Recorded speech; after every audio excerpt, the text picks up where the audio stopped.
নমস্কাৰ আপোনালোক সকলোকে প্ৰথমতে চেনেলটোৰ নতুন ভিডিঅ' এটা মাজলৈ স্বাগতম জনাইছোঁ। সো বন্ধুসকল SCRT DLEDৰ যোৱাকালি যিটো ৰিজাল্ট ঘোষণা কৰিলে তাৰ কাউন্সেলিং আজি আবেলি 3 বজাৰ পৰা ষ্টাৰ্ট হ'ব। ইয়াতে লিখা আছে আপোনালোকে চাব পাৰে, সকলোৱে জানে আপোনালোকে। আৰু ইয়াৰে 27 ছেপ্টেম্বৰলৈকে টাইম দিছে। ইয়াতে ৰাতি 12 বজাৰ আগতে আপোনালোকে কৰিব লাগিব, 24 তাৰিখৰ পৰা 27 তাৰিখৰ মাজত। এতিয়া কথা হ'ল বহুতে কৈ আছে যে কিমান নম্বৰ পালে সিট পাব বা কাট অফটো কেনেকৈ ডিক্লেয়াৰ কৰে বা ইয়াৰ আপোনালোকৰ কি কি ডকুমেণ্টছ লাগিব সেই সম্পৰ্কে আপোনালোকক কিছু তথ্য জনাৰ চেষ্টা কৰিম। প্ৰথমৰ পৰা ভিডিঅ'টো নিশ্চয়কৈ শেষলৈকে চাই থাকিব।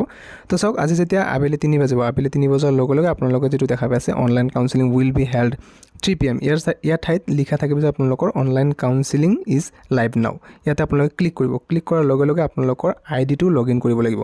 আপোনালোকৰ আইডি লগ ইন কৰোঁতে আপোনালোকে যিটো মোবাইল নম্বৰ আছিলে সেই মোবাইল নম্বৰ দিব লাগিব আৰু লগতে আপোনালোকৰ ডেট অফ বাৰ্থ দি লগ ইন কৰিব। তো আপোনালোকে যেতিয়া লগ ইন কৰিব কাউন্সেলিঙৰ বাবে, তেতিয়া আপোনালোকে দেখা পাব যে নিজৰ আপোনালোকৰ যি ডিটেইলছ ফিল আপ কৰিব দিব। আপোনালোকৰ roll number, name, father's name, mother's name, এইটো যোৱা বছৰৰ হয়, কাউন্সেলিং কৰাৰ ৰিচিভ হয় ইয়াতে। তাৰপিছত আপোনালোকৰ কোৱালিফিকেশ্যন, তাৰপিছত ডেট অফ বাৰ্থ, কোন কেটেগৰী হয় এইবোৰ, তাৰপিছত আপোনালোকৰ ফুল এড্ৰেছ, ডিষ্ট্ৰিক্ট, পুলিচ ষ্টেশ্যন, তাৰপিছত এইবিলাক সম্পূৰ্ণ এড্ৰেছ ফিল আপ কৰিব লাগিব। লগতে কোৱালিফিকেশ্যন ডিটেইলছ, আপুনি কোনখন ষ্ট্ৰীমৰ হয়, ছায়েন্সৰ হয় নে আৰ্টছৰ হয়, লগতে আপোনাৰ এডুকেশ্যন মিডিয়াম কি আছিলে, আছামিজ নে ইংলিছ, এইটো চিলেক্ট কৰিব। বৰ্ড কি হয় এইটো চিলেক্ট কৰিব আৰু কোন ইয়াৰত আপুনি HS পাছ কৰিছে, যিহেতু ইয়াতে হায়াৰ ছেকেণ্ডাৰী কোৱালিফিকেশ্যনহে লাগে, গতিকে আপোনাৰ HSৰ ডিটেইলছে দিব লাগে। তো person with benchmark disability yes হ'ল ইয়েছ, নহ'লে নদিব। নেক্সট হ'ল, এইটো হ'ল ইম্পৰ্টেণ্ট মষ্ট, যিটোৰ কাৰণে কাউন্সেলিংটো লোৱা হয়। প্ৰিফাৰেঞ্চ 1, 2, 3 এনেকৈ, এইটো মই বঙাইগাঁও ডিষ্ট্ৰিক্টৰ বাবে দেখুৱাই আছোঁ কাৰণে ইয়াতে, বা দুখন ইনষ্টিটিউট যিখন আছে, যিহেতু আছে ডাইৰেক্ট বঙাইগাঁও আৰু নৰ্মেল স্কুল, সেইবাবে ইয়াতে দুইখনৰে নাম আহিছে। কিন্তু বৰপেটাত যদি আপুনি চাব যায় তাতে টোটেল 7খনমান ইনষ্টিটিউট আছে, 3খন প্ৰাইভেট, বাকী 4খন গভৰ্ণমেণ্ট। চ' আপোনালোকে প্ৰাইভেটৰ কাৰণেও কাউন্সেলিং কৰি থ'ব পাৰে। ফাৰ্ষ্ট প্ৰিফাৰেঞ্চসমূহ আপোনালোকে গভৰ্ণমেণ্টত দিব, লাষ্টৰ ফালে আপোনালোকে প্ৰাইভেটত দি থ'ব পাৰে, যে মই গোটেইখন প্ৰিফাৰেঞ্চ দি থ'ম, প্ৰিফাৰেঞ্চ 1, প্ৰিফাৰেঞ্চ 2, 3, 4 এনেকৈ আপোনালোকে চিলেক্ট কৰি থ'ব পাৰে। আৰু ইয়াতে আপোনালোকে কাউন্সেলিং সকলোৱে কৰিব লাগিব। এইটো কোনো মেণ্ডেটৰী নহয় যে আপোনালোকে কিমান মাৰ্ক পালে কাউন্সেলিং কৰিব। চাওক, যিসকলে কম নম্বৰ পাইছে তেওঁলোকে কাউন্সেলিং কৰাটো বাধ্যতামূলক, যিসকলে বেছি নম্বৰ পাইছে তেওঁলোকেও কাউন্সেলিং কৰাটো বাধ্যতামূলক। কাৰণ কাউন্সেলিঙৰ দ্বাৰাই ইয়াৰ পিছত তেখেতসকলে ইনষ্টিটিউটৰ ফালৰ পৰা কাট অফটো ডিক্লেয়াৰ কৰিব আৰু কোনটো ইনষ্টিটিউটত ষ্টুডেণ্টে ছিট পালে সেইটো এলট কৰিব। আৰু যদিহে আপুনি কাউন্সেলিং নকৰে তেন্তে আপোনালোকৰ নামটো ইয়াৰ পৰা লিষ্টৰ পৰা কেঞ্চেল কৰি দিয়া হ'ব। গতিকে কাউন্সেলিংটো সকলোৱে নিশ্চয়কৈ কৰিব। মই যোৱাকালি আপোনালোকক জনাইছিলোঁ। এতিয়া কওঁ যে আপোনালোকৰ যিটো 30 তাৰিখে যিটো ৰিজাল্ট ঘোষণা কৰিব ইয়াৰে, তাৰপিছত আপোনালোকে যদি তাতে এলট হৈছে ইনষ্টিটিউটত, তেন্তে আপোনালোকে ভেৰিফিকেশ্যনৰ বাবে যাব লাগিব আৰু এডমিশ্যন ল'ব লাগিব। তেতিয়া ডকুমেণ্ট কি প্ৰয়োজন হ'ব, এজ প্ৰুফ হিচাপে এডমিট কাৰ্ড নাইবা চাৰ্টিফিকেট দিব লাগিব মেট্ৰিকৰ। তাৰপিছত আপোনালোকৰ মেট্ৰিক আৰু হায়াৰ ছেকেণ্ডেৰী মাৰ্কশ্বিট আৰু পাছ চাৰ্টিফিকেট দুয়োটাৰে লাগিব। আৰু আপোনালোকে ইচ্ছা কৰিলে ডিগ্ৰীবিলাকো দিব পাৰে বা নিদিলেও কোনো কথা নাই। ইয়াতে আপোনালোকৰ হায়াৰ ছেকেণ্ডেৰী ডকুমেণ্টসমূহে বিচাৰে অকল, আৰু মেট্ৰিকৰসমূহ লাগে।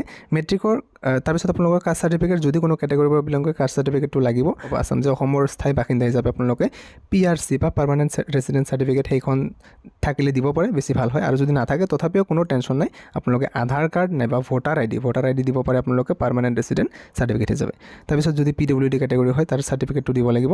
লগতে এটা ইম্পৰ্টেণ্ট পইণ্ট, আপোনালোকৰ এডমিশ্যন ল'বলৈ যাওঁতে যিটো কোৰ্ট ফি পেপাৰ এটা আছে 10 টকাৰ, এইখন লাগিব। তাতে আপোনালোকে প্ৰুফ হিচাপে দিব লাগিব যে মই এইটো কোৰ্ছে অকল কৰিম, বাকী কোনো কোৰ্চত মই এডমিশ্যন লোৱা নাই, মানে বাকী কোনো ৰেগুলাৰ কোৰ্চত নাই। আপুনি ডিষ্টেঞ্চ মোডত কোৰ্চ কৰিব পাৰে, কিন্তু ৰেগুলাৰ কোৰ্চ কৰিব নোৱাৰে। অকল যদি আপুনি DLED এডমিশ্যন লয় এইটোৱে কৰিব লাগিব। সেই হিচাপে আপুনি প্ৰুফ তাতে লিখি নিজে দিব লাগিব আৰু 10 টকাৰ এখন কোৰ্ট ফি পেপাৰো লৈ যাব লাগিব। এতিয়া ফাৰ্ষ্ট কাউন্সেলিঙৰ যেতিয়া ৰিজাল্টটো ঘোষণা কৰিব 30 তাৰিখে, বহুতৰ নাম আহিব আৰু বহুতো কেণ্ডিডেটৰ নাম নাহিব। নাম নাহিলে আপোনালোকে চিন্তা কৰিব নালাগে, ইয়াৰ পিছত আপোনালোকে ছেকেণ্ড কাউন্সেলিং কৰিব পাৰিব। আৰু কিছুমান কেণ্ডিডেটে মোক এইটো সুধি আছিলে যে ইয়াৰে তেওঁলোকে মানে ভুলতে এক্সাম চেণ্টাৰটো নিজৰ ডিষ্ট্ৰিক্ট নিদি বা ওচৰতো সেইটো চিলেক্ট নকৰি বেলেগ ডিষ্ট্ৰিক্টত চিলেক্ট কৰিছিলে আৰু এক্সামো সেই ডিষ্ট্ৰিক্টত দিছে। এতিয়া কাউন্সেলিং কোনটো ডিষ্ট্ৰিক্টৰ বাবে কৰিব? গতিকে আপোনালোকক মই কৈ দিব বিচাৰোঁ যে আপোনালোকে যিখন ডিষ্ট্ৰিক্টত এক্সাম দিছিলে, মানে যিখন ডিষ্ট্ৰিক্টত আপোনাৰ লিষ্টটোত নাম আহিছে সেই ডিষ্ট্ৰিক্টৰ বাবে আপোনালোকে কাউন্সেলিং কৰিব লাগিব, নহ'লে বেলেগ ডিষ্ট্ৰিক্টত আপুনি কাউন্সেলিং কৰাৰ অপশ্যন একো নাপাবই চাগে। এতিয়া চাওক যে আৰ্টছ আৰু ছায়েন্সৰ কিমান ছিট ইয়াতে আছে। যিসকল কেণ্ডিডেট ছায়েন্সৰ হয় তেওঁলোকৰ মাৰ্ক বেছি থাকিলেও ছিট পোৱাৰ চান্সটো অকণমান কমে থাকে বেলেগ আৰ্টছৰ বা কমাৰ্চৰ তুলনাত, কাৰণ ছায়েন্সৰ কেণ্ডিডেটৰ বাবে মাত্ৰ 30% ছিটহে ইয়াতে থাকে, আৰু আৰ্টছ বা কমাৰ্চ বা বেলেগ ষ্ট্ৰীমৰ বাবে ইয়াতে 70% ছিট থাকে। ছায়েন্সৰ অকল 30%, মানে 100টা ছিট যদি থাকে, ছাপ'জ ধৰা হ'ল তাৰে 30টা ছিট মাত্ৰ ছায়েন্স ষ্ট্ৰীমৰ বাবে থাকিব, তাতেও কিছুমান কেটেগৰী ৱাইজ ৰিজাৰ্ভ 2-এটা ছিট থাকিব পাৰে আৰু আপোনালোকৰ আৰ্টছ আৰু কমাৰ্চৰ বাবে বাকী 70% ছিট। সেইকাৰণে ছায়েন্সৰ কাট অফটো বেলেগ ষ্ট্ৰীমৰ তুলনাত সদায় অকণমান বেছিয়ে যায়। বাকী এইখিনি আপোনালোকক ভিডিঅ'টোত জনাব বিচাৰিছিলোঁ। ভিডিঅ'টোৰ দ্বাৰা আপোনালোকে নিশ্চয়কৈ বুজি পাইছে, আৰু যদি কিবা অসুবিধাৰ সন্মুখীন হৈছে, বুজি পোৱা নাই কিবা ডিটেইলছ, কমেণ্ট আপোনালোকে কৰিব পাৰে। আপোনালোকক নিশ্চয়কৈ সহায় কৰাৰ চেষ্টা কৰিব। ভিডিঅ'টো ইমানেই আছিলে। আপোনালোকে সকলোৱে কাউন্সেলিংটো কৰিব আবেলি 3 বজাৰ পৰা ষ্টাৰ্ট হৈ যাব। গতিকে ভিডিঅ'টো ইমানেই আছিলে।